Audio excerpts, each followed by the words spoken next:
Tänavuse aasta Delfi Rally Estonia kannab motot Ralli on kõigile või me mõtlesime selle ise välja, sellepärast et tõepoolest Urmo, te tahate tänavusel aastal tuua selle ralli tavapublikule nii mõneski kohas lähemale. Räägi natukene täpsemalt. Ja väga paljud need kohad, mis on olnud VIPile, siis me oleme VIPi programmi ringi mängid, mitte et VIP halvem oleks, vaid lihtsalt on teised kohad. Ja kas või see, mis meil siin Raadimõisas jääb selja taha, siis tavapublik saab tulla siia mäe otsa. Ja põhimõtteliselt kogu esimene katse ja ka laupäeva õhtul viimane katse on algusest lõpuni siit näha.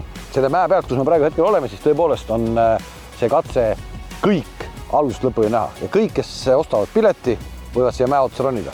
Ja, mina ei keela, lihtsalt peab vaatama, et siin mingid nõlvad on natuke ohtlikud.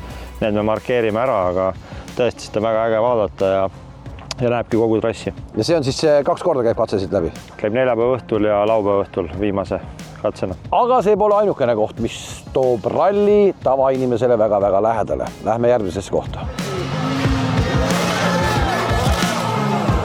Me oleme praegu hetkel kõige legendaarsema Rally Estonia hüppe juures ja alakala hüppe on kõigile saadaval. Nii palju, kui ma Rally Estoniat mäletan vähemalt WRC sarjas, siis on alati siin minu selja taga olnud VIP-tribüün. Sellel aastal me laseme tavapubliku ja sellest see on hea turvaline koht ja väga atraktiivne hüpe, et siin päris autot puudutada ei saa, aga selle aero õhuvooluga saab ikka pihta. Siit hüpatakse päris kaugele, kes julgeb ja mida aasta edasi seda rohkem juletakse ka, et kas tehakse ka mingi hüppevõistlus või?